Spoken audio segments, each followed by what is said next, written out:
And welcome to the Glacially Musical podcast. It is beer, metal, and swearing. Of course, I am Nick Cameron of Glacially Musical, joined by my good friend, a man who's always bubbly, who's always a little bit melty, Keefy Cheddar. How we doing today, buddy? What's up? What's up? Long day, long day. Glad to be doing this. A nice little respite from all the in the world.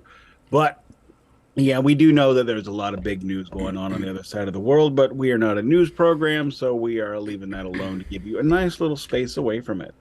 As always, here's how we do this. Thank you for joining us for GWAR Episode 3, America Must Be Destroyed. We do a greeting, a beer check, a vinyl check, a shirt check, and a news check. Check, check, news. Then the meat of the episode, which again, GWAR, America Must Be Destroyed. Historical context, deep dive review, and all the fun stuff. This week, I am drinking a Peter's brand Dutch Pilsner, which I don't know if I've had this on the podcast or not. Finger fudge pour.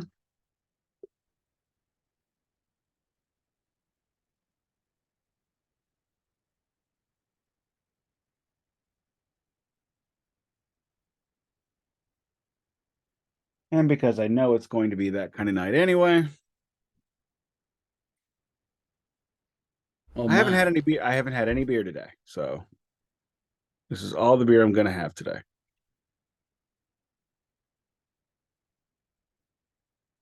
Well, alrighty then. I am gonna have a beer I have had on the show before. The good old favorite, Oscar Blues Dale's Pale Ale, in a small Interesting, can.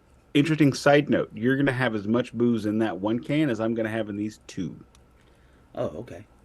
So your beer is crushable, as they say. Yeah, it's just a regular old Pilsner. I'm gonna drink this in my Lost Coast Brewery glass. Nice. Finger fudge pop. We'll get the pop and then the finger fudge pour down the middle. Just for everybody watching on YouTube this week, I might be a little bit distracted, checking my phone a bit too much. I apologize in advance. All right then. Well, cheers. Cheers, my friend.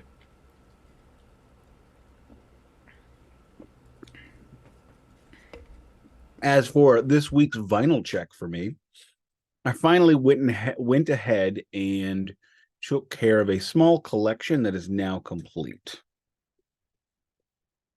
At Moon Fuzz Records and Tapes, or movies, or Moon Fuzz, whatever, and the St. Louis Antique Mall, I picked up an English first pressing of Opal by Barrett.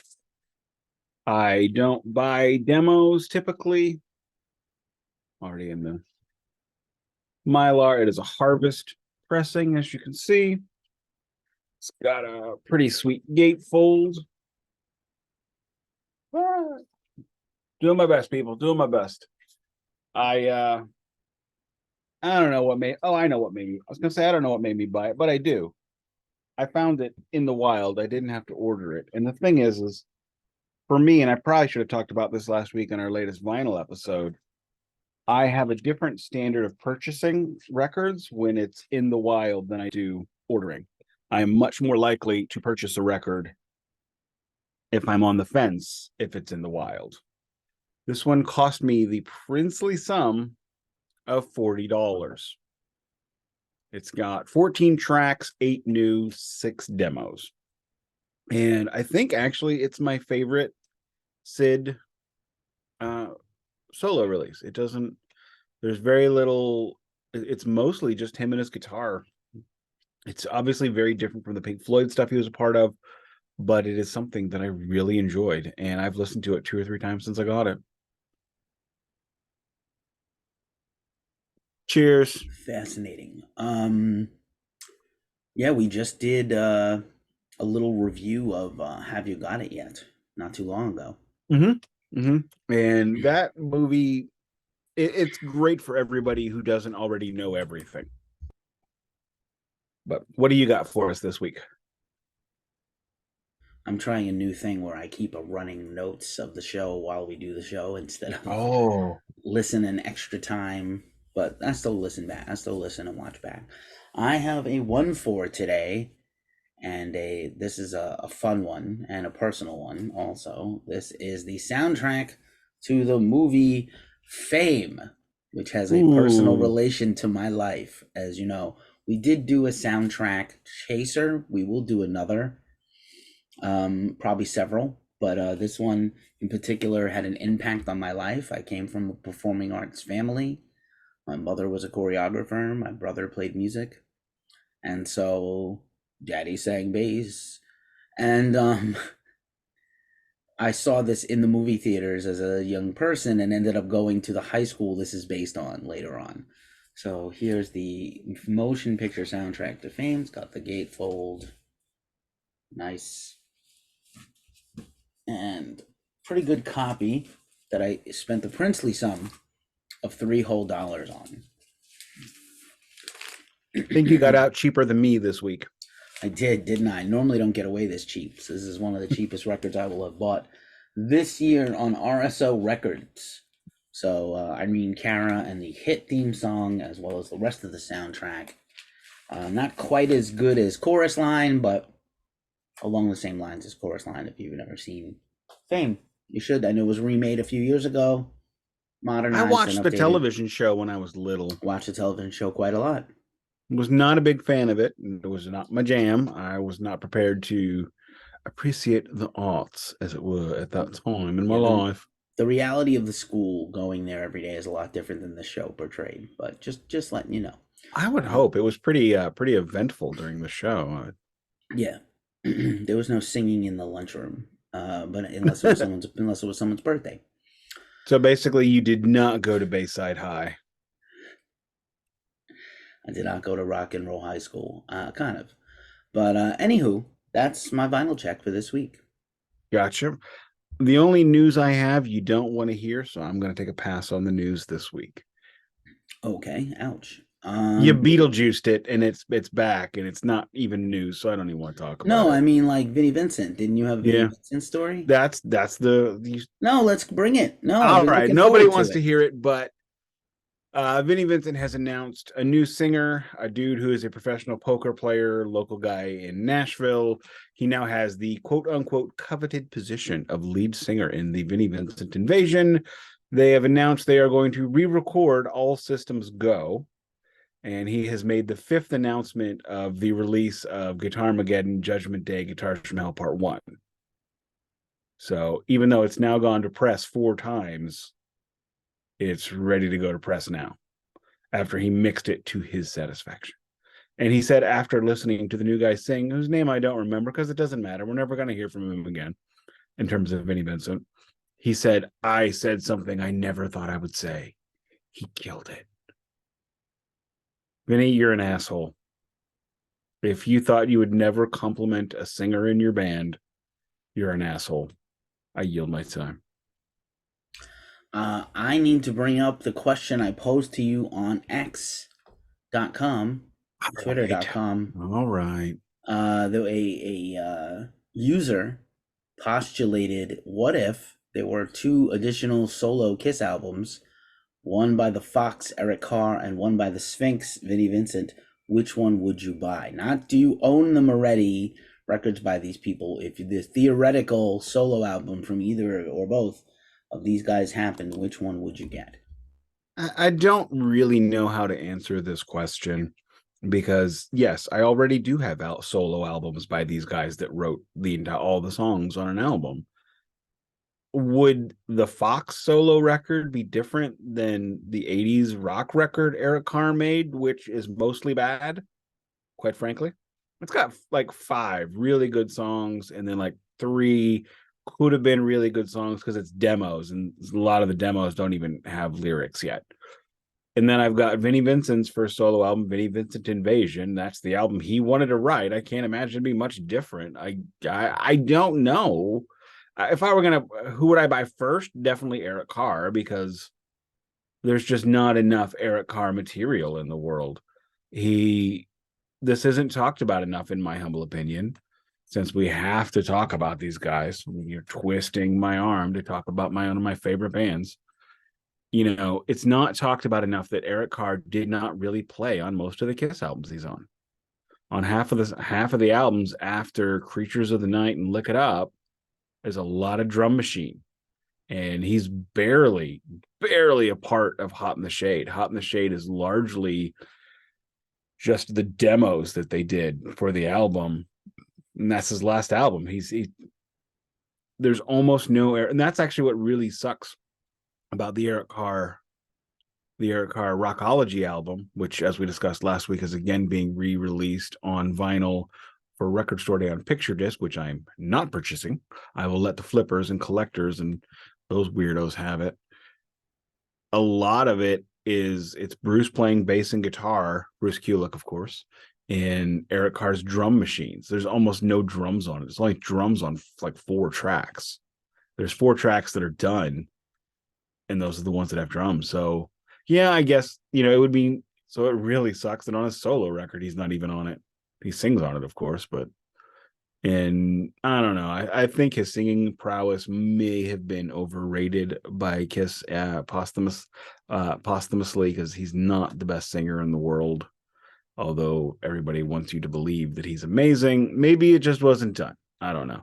But for Vinnie Vincent, the thing about Vinnie Vincent is, if you read the stories about what he did in the studio for Vinnie Vincent Invasion, self-titled, and All Systems Go, it's just absolute crazy town. So when he said that he couldn't send Guitarmageddon, Guitars from Hell, Judgment Day, Part 11 to the pressing plants yet because he had to mix it to his satisfaction, I have a hard time believing that he was able to mix it to his satisfaction in only 4 years.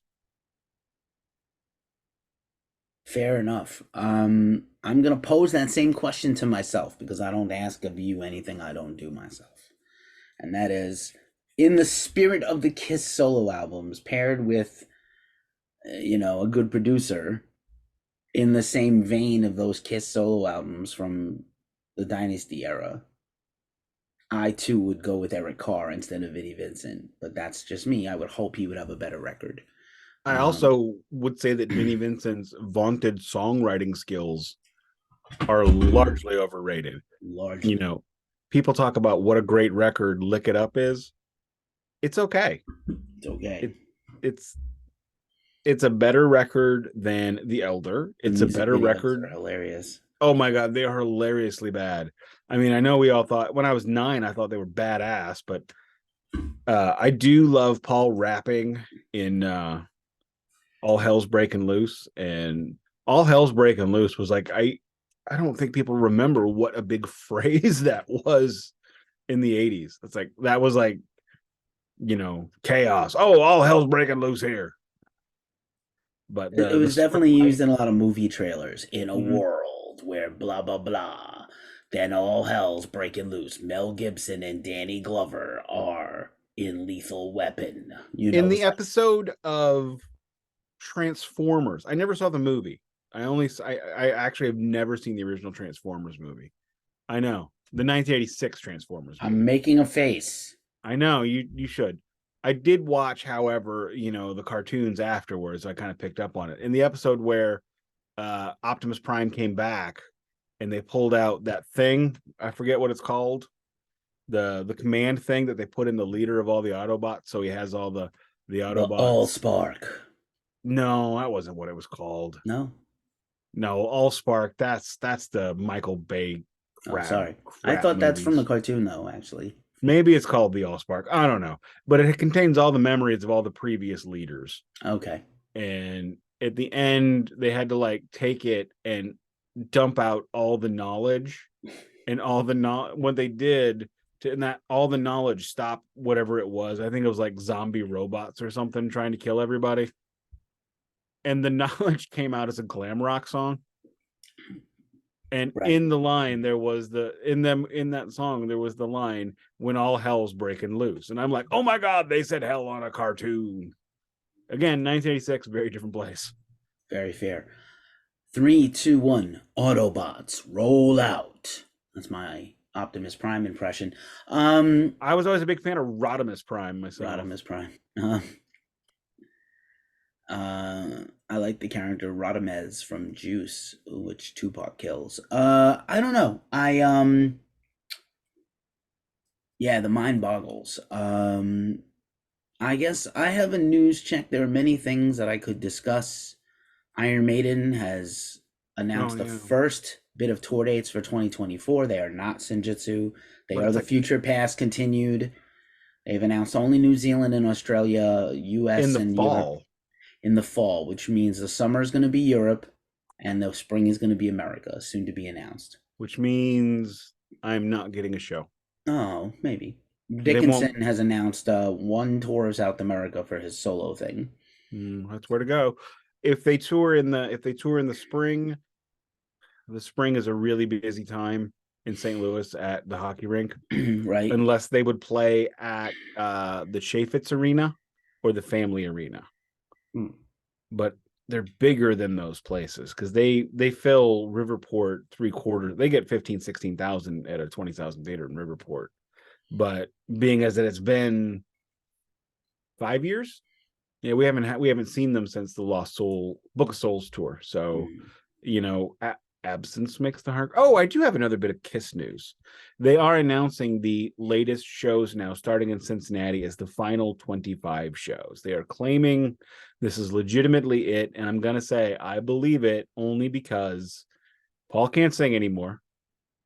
Gene can barely walk, and they're just old. He can't walk in the outfit anymore. He's very gingerly, and it's just not. It's time. Father Time is undefeated. Even Ty Cobb lost. Ty Cobb, Honus Wagner, and Lou Gehrig all lost to Father Time. And can't beat if you can beat them, you can beat anybody. I guess. Is that a Field of Dreams reference? No. Ty Cobb. Why would you bring him up? Anyway, I'm sorry, not Ty Cobb, Nolan Ryan. that's better, yeah. Um, Although Nolan Ryan put up a fight. yeah. Um, yeah, I agree with you completely. Kiss has to go. I watched 10 minutes of Kiss a year ago, and I don't want to sully my many good memories of Kiss live. I won't. They're Um, coming to town. I won't go. I had it in my mind. Boy, I would really like to be at that last bunch of Madison Square Garden. No, I'm not gonna go. I'm just not. I'm just good. I'm so good. I want to preserve my I memories in wish. Denver. I wish that I was all like, oh my God, they're coming to town. It's it. I'm gonna be there and I want to be there. But I don't. Fair enough. I have one other news item that is very pressing. Among all the real debilitating news in the world, this has gutted me to my core.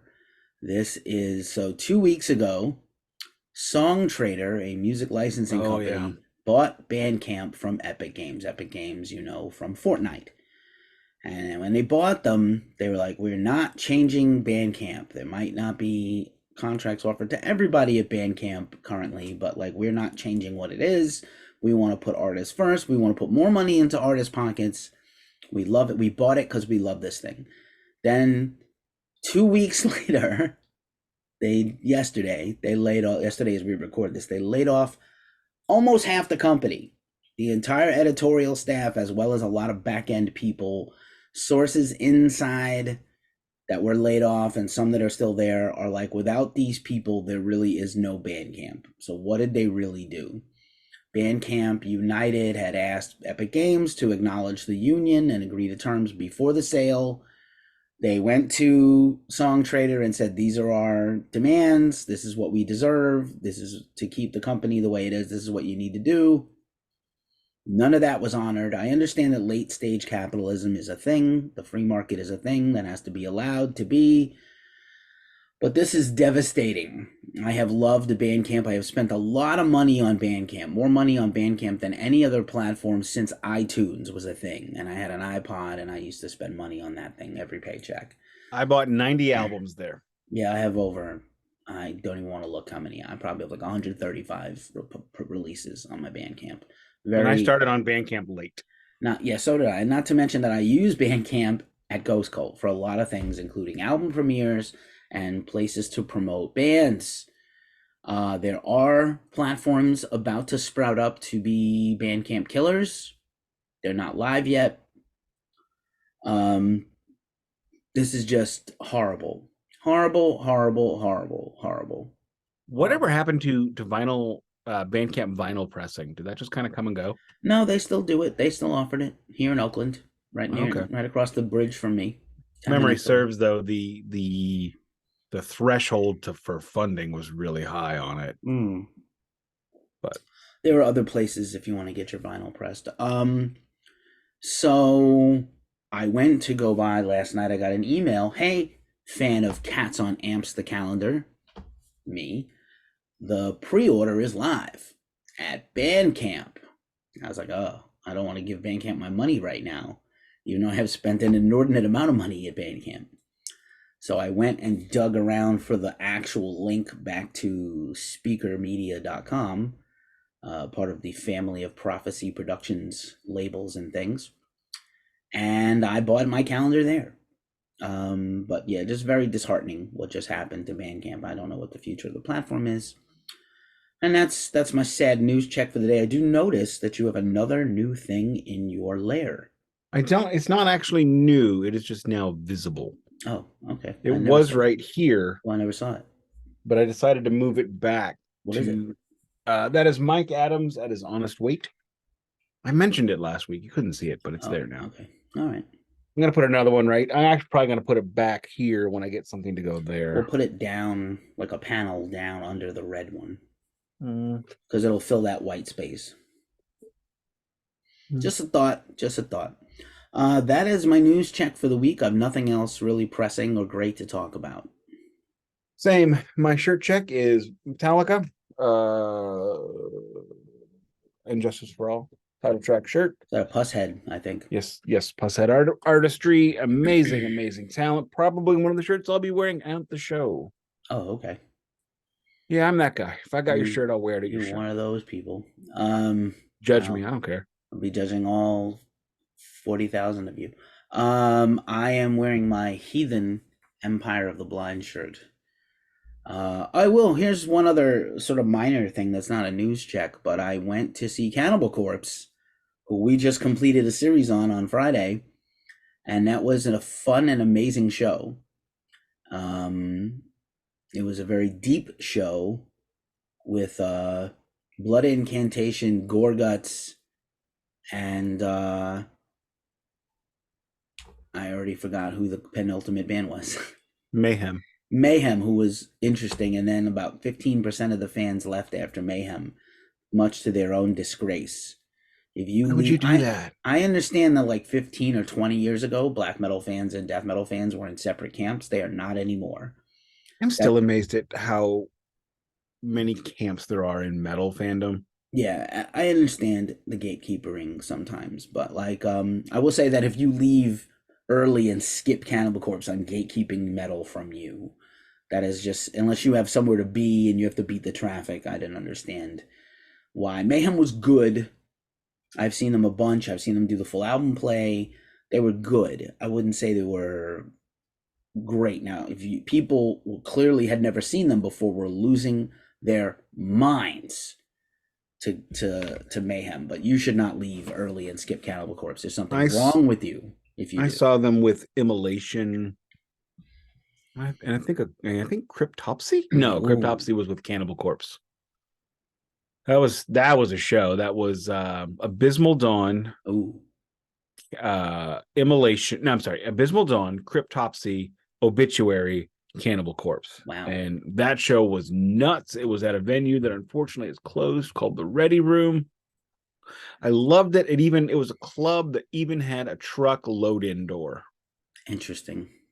So I felt good for the bands playing there because they got to load in through a door. Anytime it's easier to load in, it's better for the whole show. And I saw an Argentine heavy metal band on Saturday in a dance club called Rata Blanca. They've been around since 1986, and they were fun. They sounded like Maiden and AC/DC and Metallica, basically. A lot of fun. And then Sunday night, just 2 days ago, I saw the Cavalera tour, which was one of the most fun tours I have seen. And because I had never expected to hear Morbid Visions and Bestial Devastation live, it was extra fun. And it was a really great show. And it was Cavalera Brothers, Exhumed, Insight, featuring Max's son, Richie, and Molten, the Bay Area death metal band. So really great weekend of shows. I'm pretty tired as a result. But that's all my news, friend. And just strength and love to the people of Bandcamp, currently and formerly employed by them. I don't know what's going to become of that platform. Don't feel good. Don't feel good at Nope, all. it we know what it's gonna be. We're just lying to ourselves, but maybe we're wrong. It's happened before. But anyway, let's go ahead and set some staging here. We are now headed into 1992. 1992 is a very pivotal year in the United States. The religious right is back in a big way because at that point in time, we had the oldest president, one of the oldest presidents we had ever had in our lifetimes, in our entire history, which was George H.W. Bush, who was extraordinarily out of touch with the heartbeat of America. America was getting younger. America was getting angrier. In fact, MTV started their first Rock the Vote campaign that year in order to get young people to vote. The election was quite nuts. You had George H.W. Bush campaigning on moral values after he had already invaded a nation. You had H. Ross Perot being the first and only third party candidate in my lifetime to be on the debate stage because he had enough. He actually had a legitimate shot of winning the presidency as a third party. And if you're thinking to yourself, Abe Lincoln was a third party, yeah, well, you know what? 1860 was a pretty different time compared to today. I don't think they had quite the Democrats and the Whigs did not have quite the stranglehold on the electoral process that the Democrats and Republicans have today. That was still not a two-party system, which as we have evolved into. So, in this time, previous podcast subject, Body Count, drops their first record featuring Cop Killer. Then you also had Two Live Crew finishing off their 15 minutes of fame with Banned in the USA. And apparently, GWAR was even able to pull a little bit of faces and pull some shapes on this. So they even referenced Two Live Crew. So GWAR has referenced Two Live Crew, and they have stolen from NWA. That's pretty cool, especially when you consider where they're from. They're from the South.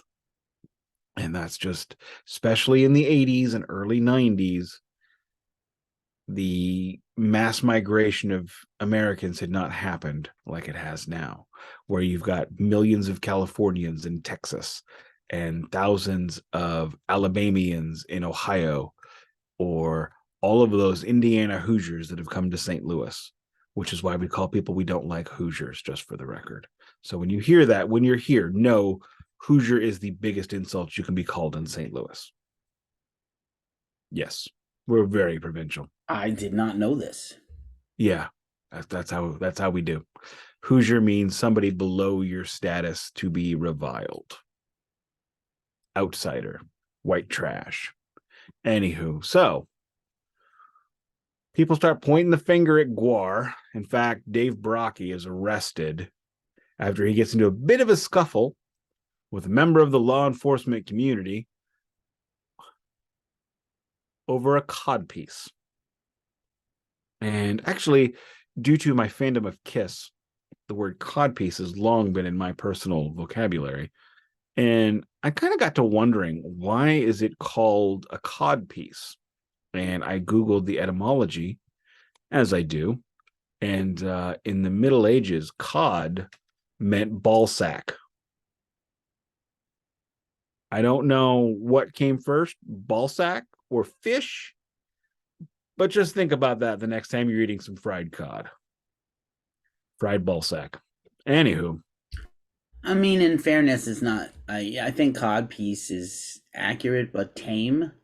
I think specifically they were upset about the cuttlefish of Cthulhu, and the prosthesis, the giant schlong. They were pretty. They were pretty upset about it, and Brockie's arrested for indecency. He's only like the second or third person ever arrested for indecency at a rock and roll show in America, including Jim Morrison. Holy shit! You know what? That's probably the only time you can say Dave Brockie and Jim Morrison in the same breath. Well, to me, Brocky was a poet, but maybe not to everybody. Okay, that's the only way you can say Brockie and Jim Morrison in the same breath without being knucking futs. How we'll go that? We'll go there. So, what does GWAR do? For the first time, they release a personal album. As personal as GWAR can be, anyway. This incident, stealing the cuttlefish of Cthulhu, the giant schlong that Brockie wore, they created an entire morality brigade and created a new layer to the lore of GWAR. GWAR is now the peace and love brigade, not peace and love. They are now canonically speaking, they are now the morality police. And they create Gorgor, the character who comes in to destroy all the awfulness. Thoughts? Many thoughts. This might be their first concept record, actually. I would say it is. And I think vis-a-vis all the extra slave pit people that now came in and formed this version of the band, this iteration of the band, this was the record they worked on the hardest. It's the best record so far. Yes. This helps drive the future direction of the band, both visually and musically. Yes. It's much heavier than the previous versions of the band. And while Sick of You is still my favorite song, there are many classic GWAR songs on this record that are still in the set list or still played occasionally, and several characters that have lasted eternally from this record on. So yeah, this is an important one and a big one. This is actually the first time I've ever heard this record. What? I know. I didn't have the money to buy it when it was new. And then I did get this Toilet Earth, which we'll get to next week. My God, that's a whole vibe that nobody expected. We haven't really discussed it, but I feel like we need to do the next two records. I don't think we can stop before Ragnarok. It's too important. But that's fine. I got that on vinyl too. I know you didn't want to do 5. No, I did because I wanted to do 4. I wanted to do all 4 of the ones I have on vinyl. Fair enough. I definitely wanted to bust out the Hello one. I mean, and then I think when we're done discussing the record, we're going to do a brief minute on Phallus In Wonderland because it's really important to me.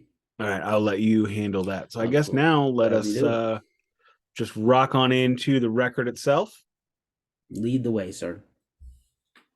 Well, they do not go gently into that good evening, much less do they go gently into that good night. About to spill beer out through my nose and onto my shirt. About to snarf it. Oh, they rage against the dying of the day. Ready to ham on the bone. Yep, it's about exactly what you think it is. Not even subtle. No. Not even subtle. Nope. You got a bone. You got some pink meat. All the things. Ham wallet. All the things. If they were feeling pressed up upon by the powers that be, they pushed right back with the middle fingers out. I think also middle wang doodles out. Middle wang doodles are all out. Butt cheeks are out. This is just graphic.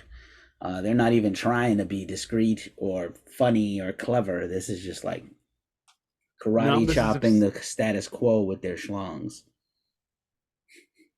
Yeah. Neck chop. Except it's not. So they're doing the helicopter? They're doing the helicopter wang. And then chopping people down with it. To impress a chick, helicopter dick. Helicopter dick. That's what they're doing. Mm-hmm. And going, look at it. It's okay if you're in a 3-way. Just wow. This changed like American history to me. This record is unbelievably great. This really was a diverging point in our whole Literally, Clinton gets Well, elected after this. yeah, Like, before there's a this lot of record, things. Clinton did not have a chance. No, and then this record After came this out, and record, they're like, you know what? That guy from Arkansas is all right. Hey, everybody, my name's Bill Jeff. That's how he came with that sexy, raspy, blunt voice from smoking too many blunts. And well, but he also created the thumb. did he do something? No, I thought that was That was Bill. Bob Dole did the thumb. No, 'Cause he Bill can't did the move his thumb. hand. He did the thumb. No, Bob Dole couldn't move his hand. He couldn't move. No, He not had, making he had fun to, of a disabled guy, but he was kind of. he's not dead. No, he can't be alive. Let me check, because you know No, what I'm he's thinking. dead. Libby Dole is alive. I wish he was dead. Oh, I apologize. No, he died 2 years ago. Imagine that they put a person who literally was against people boning in charge of sex education in the whole country. That's some insane shit. Imagine if they put somebody in charge of Department of Education that wanted to defund public Yes. education. Yes. Well, I can get into politics and the awfulness of it for hours, and the complete fucking clown show that we got going on now that I'm kind of laughing at while the world burns. I agree. But I'm not doing that. We're on the same page. Ham on the Bone, excellent. No notes. Good opener. Correct. We move on into Crack in the Egg. Oh my God. And you know what? This title says what it is. And you have got to appreciate an artist, a lyricist, a poet laureate, if you will, who's willing to write a song about what would happen if you took a chicken egg and infused it with crack cocaine. Okay, I don't know how we get to this point. I don't know what kind of drugs it takes to get there, but he found a way. It's another. I felt like that this one was a bit of a political statement because he did use the phrase thug, and it was only a thug because he used crack. And that was a very racist trope in the 80s and 90s. Literally, Bush Sr. ran on this idea against, if I'm not mistaken, Michael Dukakis from Massachusetts. Right? That's the whole Willie Sutton campaign ad. Mm-hmm. We let out the guy from jail who's also a crackhead and happens to be African American, and then he's of course going to go commit another violent crime. America's too soft on crime. Michael Dukakis. You want to talk about a man with the charisma of a cucumber? And the eyebrows from Dune. Yes, he definitely looked like, oh God, he looked like the Baron. He looked like the Harkonnen. Oh, I was going to say Baron Galifianakis. Oh, okay. Which is not correct, but all right. Zach Galifianakis, yes, he's got that beard. Oh, yes. I mean, I patterned my whole look after him. If you couldn't tell, I would not do that. So Indiana Jones wears one. It's a satchel. It's not a purse. It's a purse. I'm just going to point out that crack cocaine and white powdered cocaine give you the same high and give you the same addiction. But we don't talk about that with the stockbrokers. And snorting the stripper salt. An ex lady friend of mine smoked crack one time, not with me, and said that the urge for crack never really left her. We didn't make it, clearly. Well, I can understand that. I have I may have had some electric lettuce in my time. I may have cabbage. I may have had some downers. But you know what? Things like beside this show, you've had some downers? Hey. Oh, no, this is a good show. It makes me laugh. I think so. But you know what? The idea of smoking the crack cocaine or snorting cocaine or heroin, it's like, no. I have seen what happened to Lou Reed. I don't need to be that guy. Although I would have liked to have had his rock career. Yeah, it might have been better music. You know what? Maybe he wasn't on drugs. I'm going to stop right there because I'm going to get really terrible. Thoughts on Crack in Egg? Crack in Egg? Crack in the Egg. Who is Dewey Rowell? I don't know who that is. It did not occur to me. I don't remember who he's in the song credits. I don't remember him in the movie. I don't remember him. Who is he? Is that an assumed name? I don't know. Flatus Maximus. Really? Yes. My bad. He left the band after Tour de Scum. Oh, so you may be the original Flatus? Yep. My bad. Maybe wrote the riff. Solid. Solid track. Funny track. I Yeah. could live without it, but it's pretty good. Brocky's It's claw print is on the first couple of tracks heavily. it's softer than the first track, but you know what? Whatever. It's funny. Moving on into and I should mention at this point in time, GWAR's lyrics, the vocals, every successive record, they get less and less intelligible, which is an unfortunate or fortunate, depending upon where you stand on the subject matter. Next, we get into GWAR. I'm gonna just let you take this one because I know This is a classic. This is an outright GWAR classic. Top 10 GWAR songs of all time. Dirks is I think maybe Dirks played GWAR originally. no No, it's this guy. Hunter. No, it wasn't Hunter's. No, I'm sorry, Hunter's Hunter's the next track. I Apprentice. apologize. It's Hunter's the next one. Yeah, no, yeah, it's I forget who's doing it now, but yeah, GWAR is incredible. Still in the set list, still in the show, on every set list. Almost never out of the show. The whole history of GWAR, and yeah, these are good. These are good things. This is a great track. Agreed. Very metal.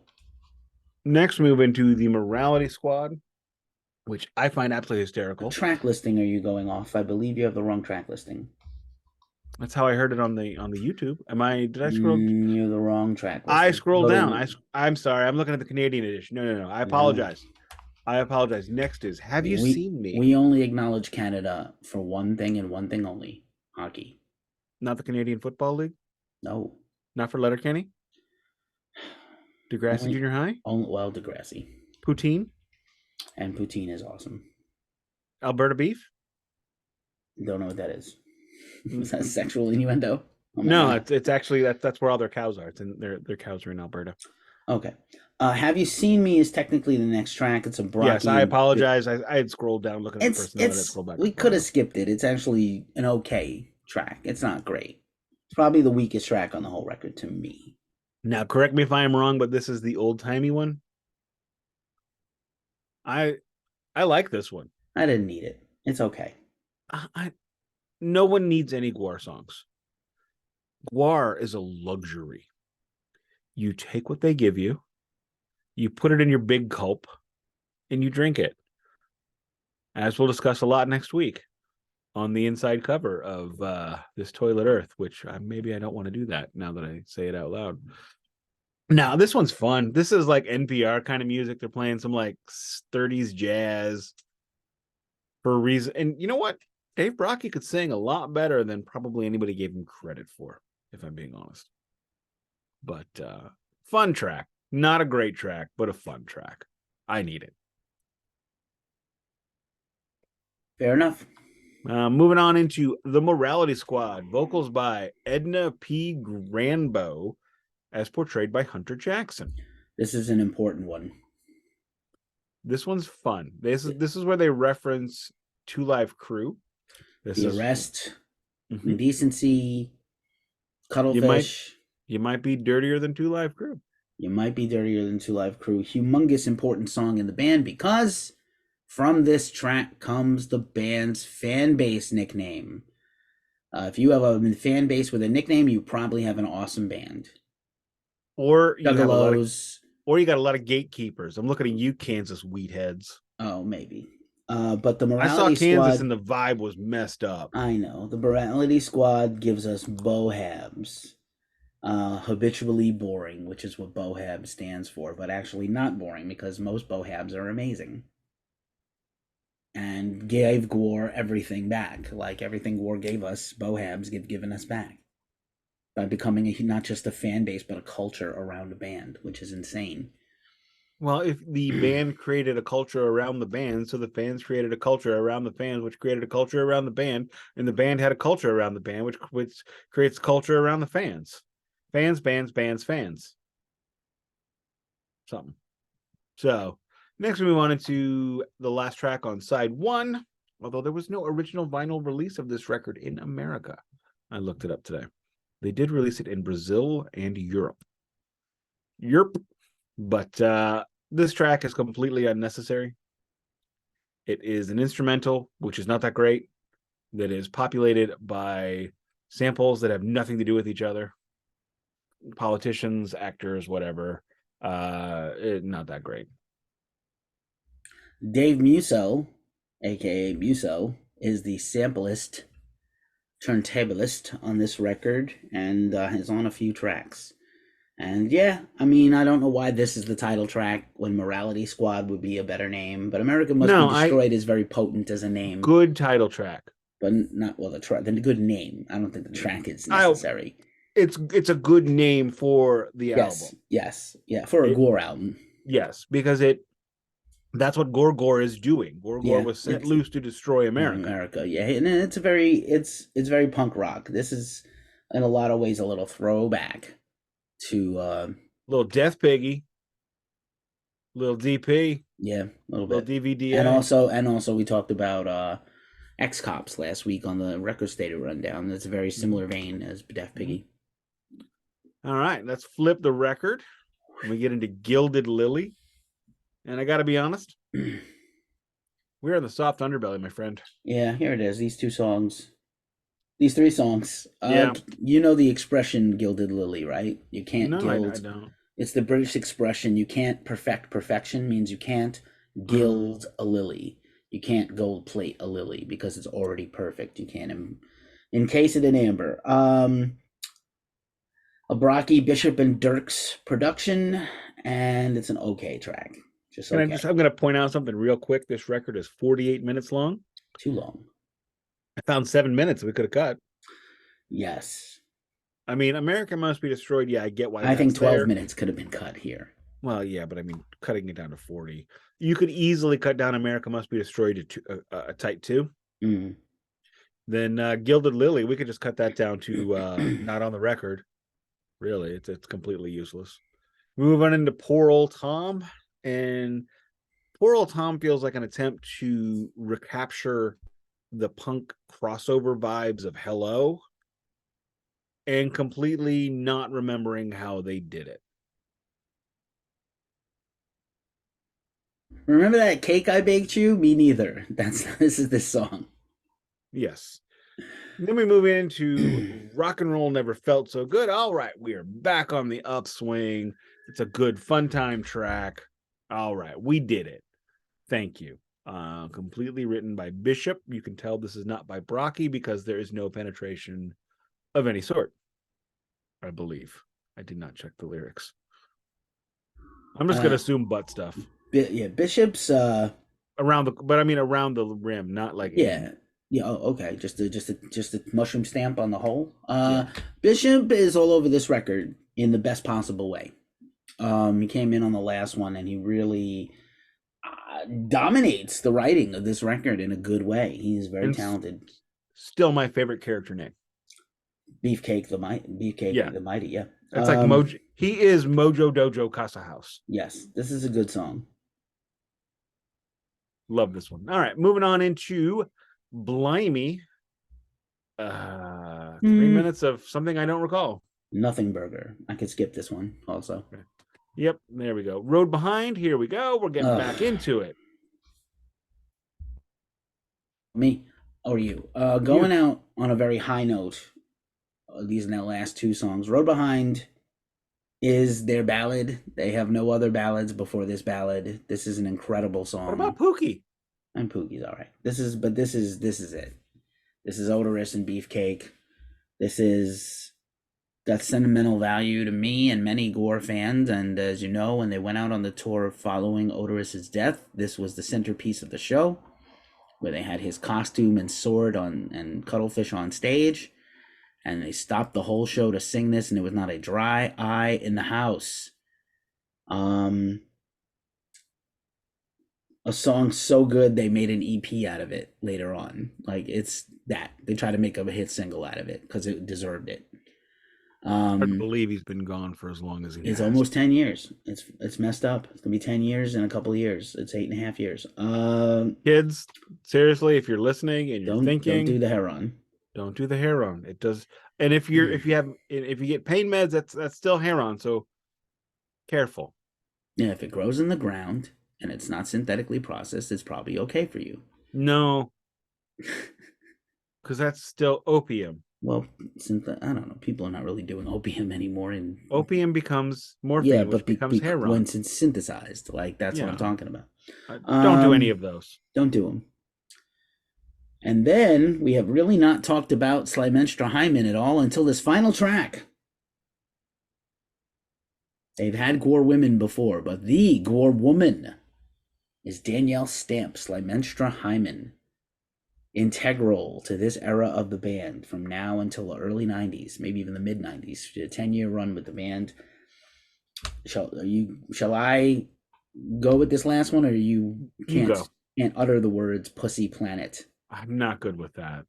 I don't like that word. Pussy Planet. I'm sorry.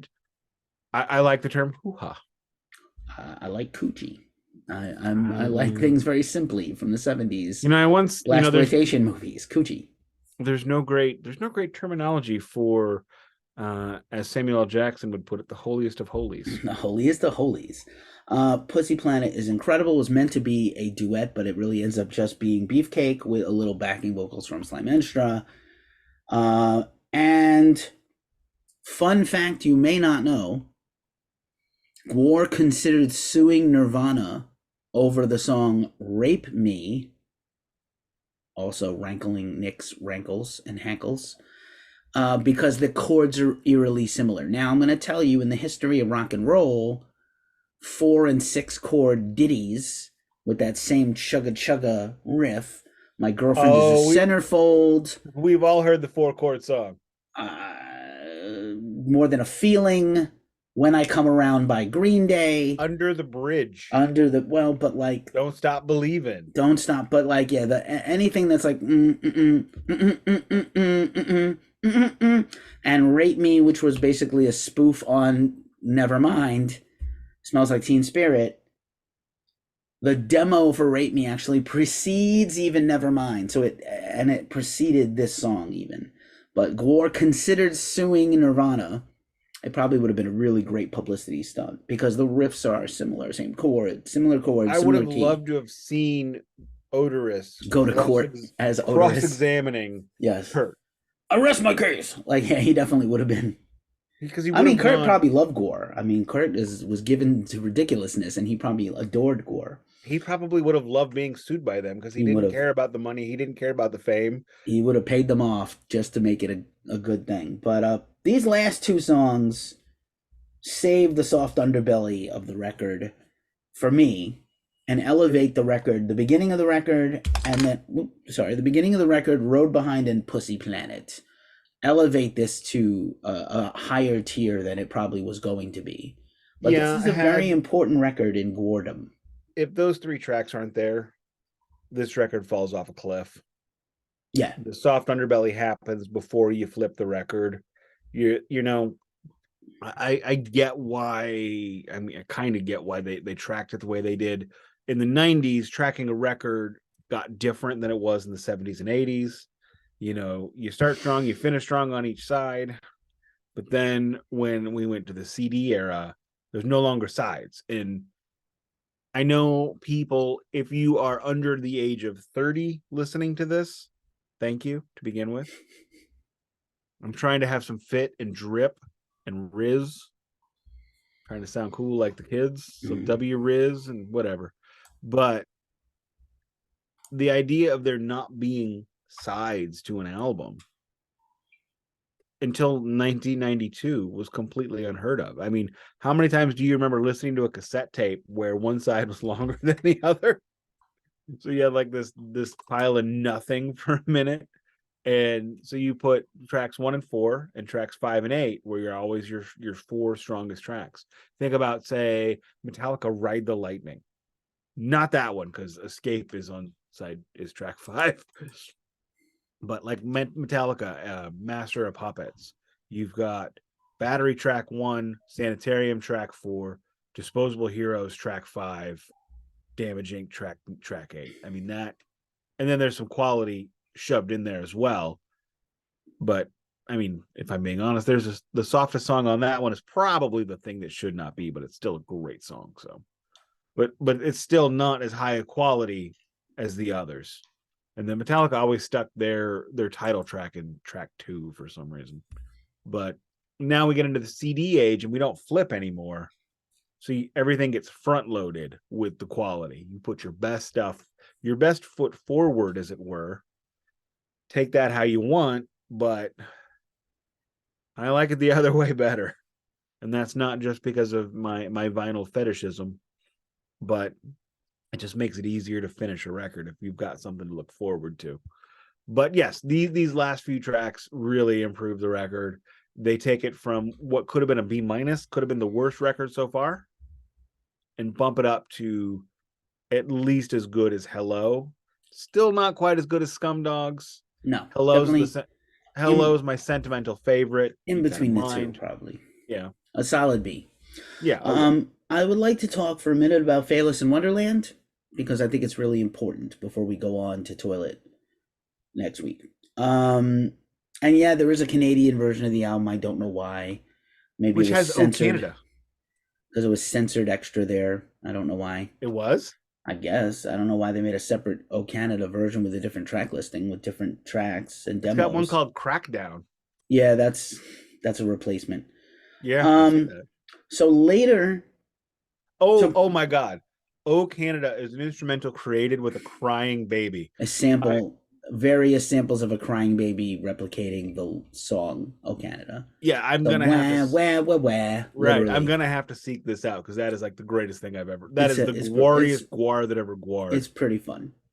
So Metal Blade gives GWAR money to make a long-form video, which, as you remember, was the original goal of the band in the first place, to make long-form. Hunter Jackson wanted to make science fiction B-movies, and now they got enough money. We got $5,000 to make Phallus In Wonderland, a story. Hey, does that sound like anything else that happened contemporarily around 92-ish?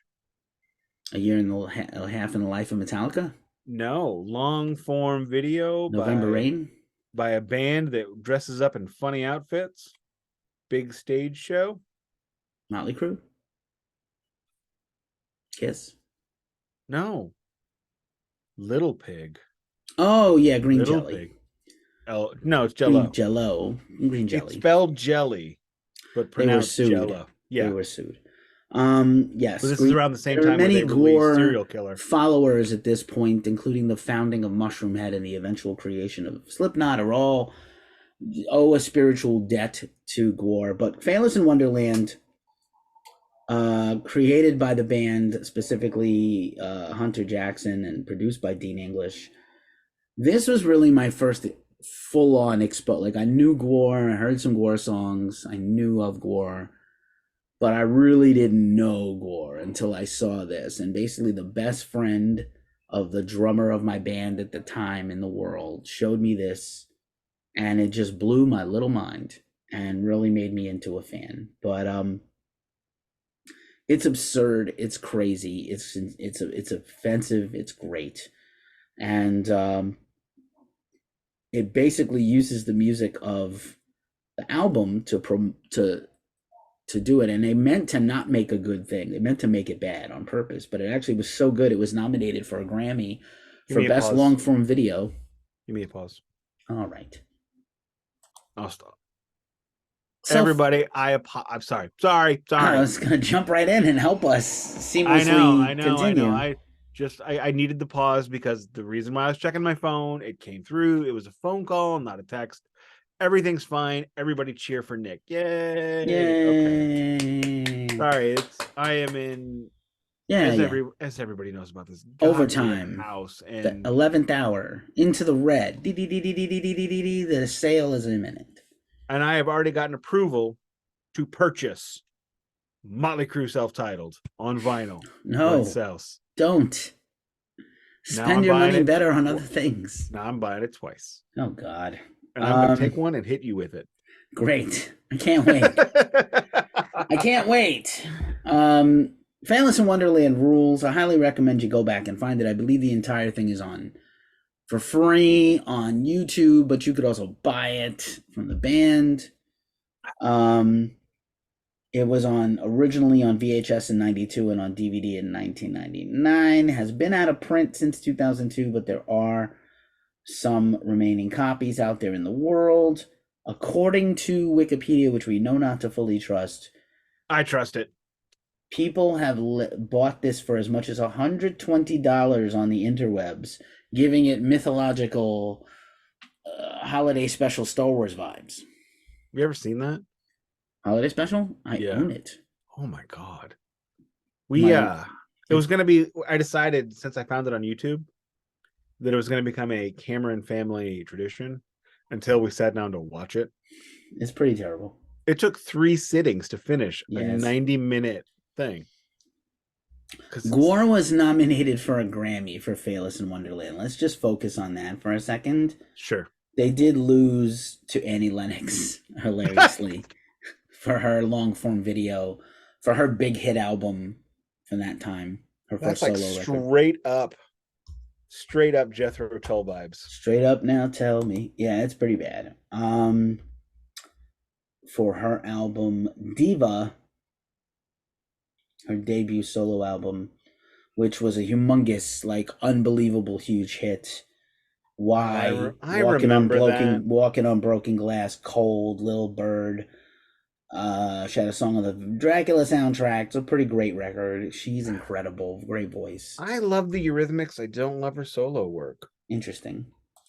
It's kind of like the opposite of Bjork and the Sugar Cubes. Sugar Cubes, meh, okay. And then Bjork's solo stuff is like on some insane shit. I hated her solos. Oh, you know what? Stuff is great. I probably maybe we should do a Bjork run and try to. Yeah, let's do that. Should we get lawyer wife involved in that one? We should. We should have her on as a guest for every episode. No, lawyer wife can't go on camera. Oh no. Maybe she can weigh in on audio. Should be one of those characters in a crime documentary. And then they adapted her voice. Just have her sit right here with. Oh, by the way, here's how you know it's fall. Dungeons and Dragons pullover is coming out. Yeah, I had to wear it on Sunday. Might have been the thing you wore in our very first pod, by the way. Was it? I love that shirt. I know you do. So Phallus in Wonderland, that's all I've got. Worth watching. Go get it. Nick, do you have a summary on this album? And then I think it's my turn to take us home. It is your turn to take us home. This record, I'm just going to say what's true and real. GWAR is not spectacular at full records. GWAR is not spectacular at self-editing. What the hell am I? Oh, I'm way up. I'm on Carnival of Chaos. Okay, that explains why these tracks make no. Okay, I started looking at other GWAR records, see how far I wanted to go, and I have no idea what Carnival of Chaos is, so I don't care. But GWAR is not spectacular at self-editing. Carnival of Chaos is 75 goddamn minutes. Wow. Okay, that's a no great. For me, dog. You know, it's like death metal, right? When we did the Cannibal Corpse series, you know what made those records amazing? They knew when to tuck it back and call it a day. Death metal, GWAR, thrash, when you're in concert, when you're there, when they're in the club in front of you, squirting semen out of the cuttlefish of Cthulhu in your face, giving you the full-on, Scumdog's money shot, that can go on for days and you're going to be thrilled.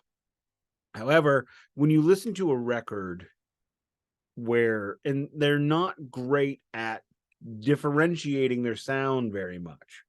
We had, oh God, what's the name of that? Have You Seen Me?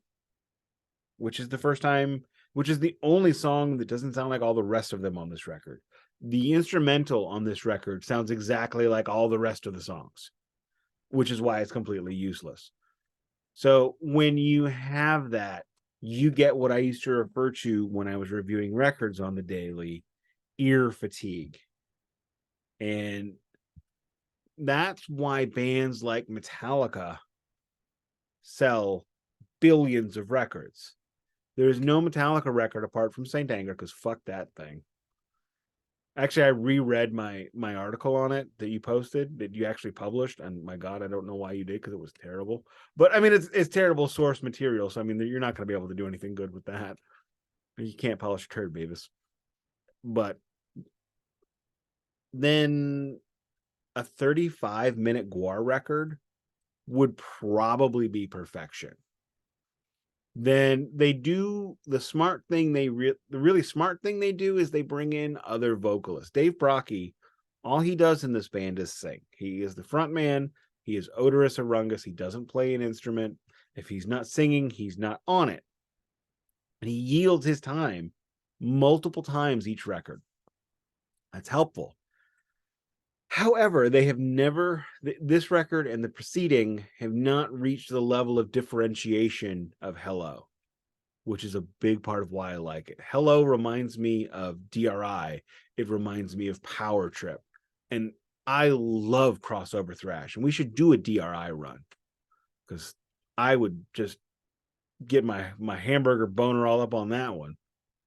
But as they improve, as Snafu put it, they go from crossover punk into metal. Once you make that jump, once you cross that rainbow bridge, he did say on this record, "I'm gay and I'm proud." So I'm assuming he's rainbow bridge on this one. Once you cross the Rubicon, you can no longer go back to your Waterloo. Look at me dropping historical references. So they tried to go back to that and just fucking failed. They dropped a fart. And that's my favorite record. They tried to reinvent my favorite record in their new guise, and it was awful. You lose that, so you got to move forward. And once you become a metal band, they're closer to thrash on this record than anything else. And the problem with thrash, and I love thrash, you know that, ear fatigue, bro. You cannot do the same tone. You cannot use the same guitar, the same tuning. Dave Mustaine, I am looking at you. No matter how great the riffs are, it gets tiresome. So you know what? Maybe Blimey isn't that bad. Maybe Poor Old Tom is pretty good, but my ears just turned off when I got to that point, hearing 6 songs in a row that sounded the same. Happened a little bit with Cannibal Corpse, and they even went 12 minutes shorter than this record on every record. So discretion is the better part of valor. And as the great writer whose name I could never remember, who wrote Barn Burning, who wrote what's his name? I'm gonna have to look this up because I sound like a dick. Barn Burning Story. William Faulkner. As William Faulkner put it, you have to kill your babies. GWAR will kill my baby, but they won't kill their babies. And because of that, I think it was Kerouac who said "kill your darlings," but same difference. I want to reference William Faulkner. I don't know. William, fuck you, buddy. William Faulkner. How about William Fichtner, the actor, who's also you know what's great about William Faulkner? Each time he did an interview and somebody asked him what a story meant, he told them something different, just to fuck with them. That's the guy I want to be like. Anyway, GWAR cannot kill their darlings. Which is to the detriment of their albums. And on the Department of Metal Antiquities with Duncan Evans, that is one of the things we run into frequently. And if you think about all time, what is the all-time best record? You know what it's not? It's not a double. It's not a triple. And it's not an extra long. The best records are 42 minutes long, tops. Give me a break. Take a break yourselves. Give me a little bit less. Make me want more. GWAR. And with that note, You have been listening to the Glacially Musical podcast. It is Nick Cameron, Nick_no_C on most social networks, including a couple of occasional Glacially_musicals. I am Ghost Cult Keefy, like Keefy Ramone, at Ghost Cult Mag, at Ghost Cult Keefy. If you made it this far, you are undoubtedly a real one and a diehard and a ride or die. Somebody referred to themselves as a ride or die to me today in an email. I was quite pleased. Give us a like, give us a follow. Check us out wherever podcasts exist that you are listening to or watching this. Subscribe to us, for crying out loud. We need the support. We appreciate you. Give us some feedback. Leave us some negative comments. Tell us what you like. Tell us what you didn't like. If you especially are a Bohab, check in with us and tell us how we're doing on this series that has at least 2 more episodes. You know what I really want in terms of feedback? What I'm doing wrong. I guess. That's what I want to know. Any case, you have been watching and listening to the Glacially Musical podcast that does not play in Peoria, but surely Dave Brocky's Cuttlefish of Cthulhu, former appendage of Odorous Orungus, soiled and sullied many a virgin in Peoria.